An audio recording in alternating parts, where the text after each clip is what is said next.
Encore va vous présenter les nouvelles technologies dans le domaine industriel. Il présente l'activité d'une entreprise sur une ligne de production. Votre mission, vous devez répondre aux questions à la fin de chaque petite vidéo. Bon courage à tous!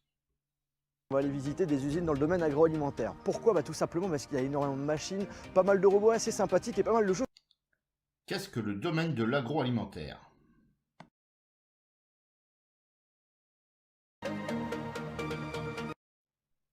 Que met-il sur sa tête et surtout à quoi ça sert? Du jus de fruits, du lait et encore plein d'autres choses. On va découvrir tout ça tout en regardant bien sûr les jolis robots. Allez, c'est parti! Quels produits sont fabriqués sur ces lignes de production? La machine qui fait le conditionnement des jus de fruits. Les emballages sont pris par la machine. Il y a un mandrin qui tourne, qui va sur chaque pod. Le premier pod vient souder le fond, le dernier vient refermer pour que ça soit étanche complètement. Et après, il est descendu par des vérins. La brique à l'avance, il y a des UV qui permettent de stériliser la brique et on conditionne la quantité de produit qu'on a besoin. Le jus de fruits rentre dans la brique et en sortie, on vient faire l'inverse, on vient fermer la brique pour qu'elle soit étanche. Les briques de jus de fruits fabriquées sont étanches. Mais que cela signifie-t-il? Comment ça se passait en fait sans cette machine? Le principe n'a pas changé depuis des années. Le principe a toujours été la même façon. Par contre, c'est les cadences qui ont changé.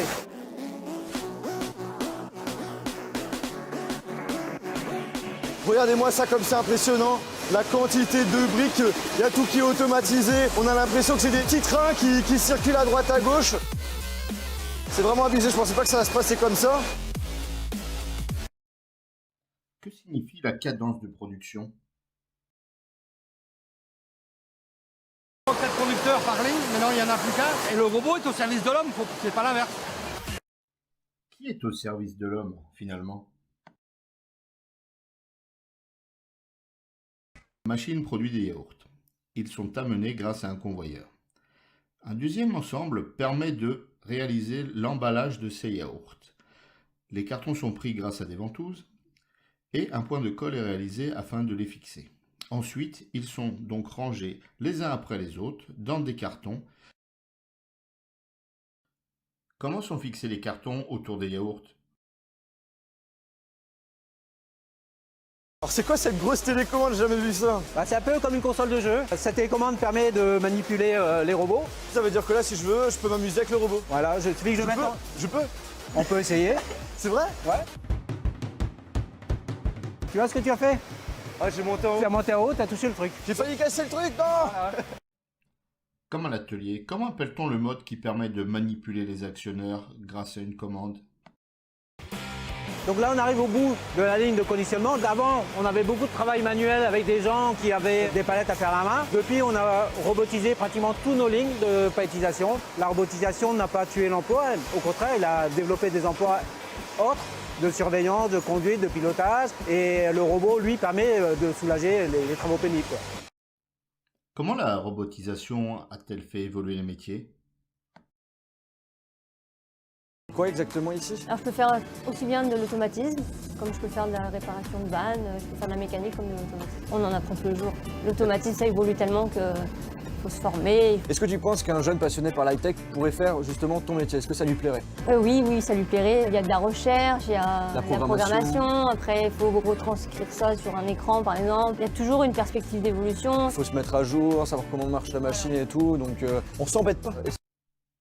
Quelles sont les activités de ces techniciennes?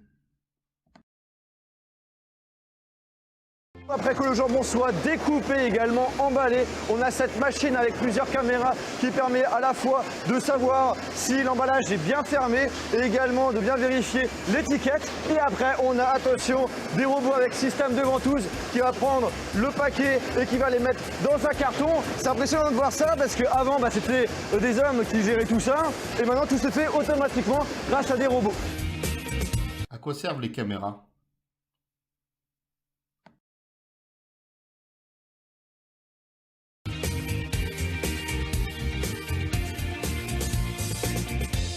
On a un petit capteur qui permet tout simplement de flasher l'arrière de chaque carton, il y a un petit QR code qui permet d'indiquer où va aller le carton de chez quel client.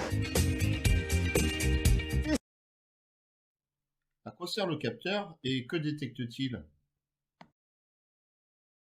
Ici, on a un système avec un objectif qui va faire une photo de la palette pour vérifier s'il y a bien les QR codes sur tous les cartons.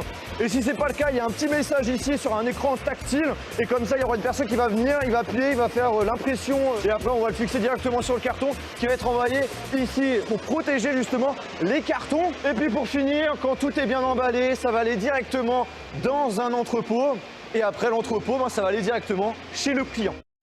Une fois toutes les opérations terminées, où vont les produits? Voilà, la vidéo est maintenant terminée. Vous devez répondre à toutes les questions.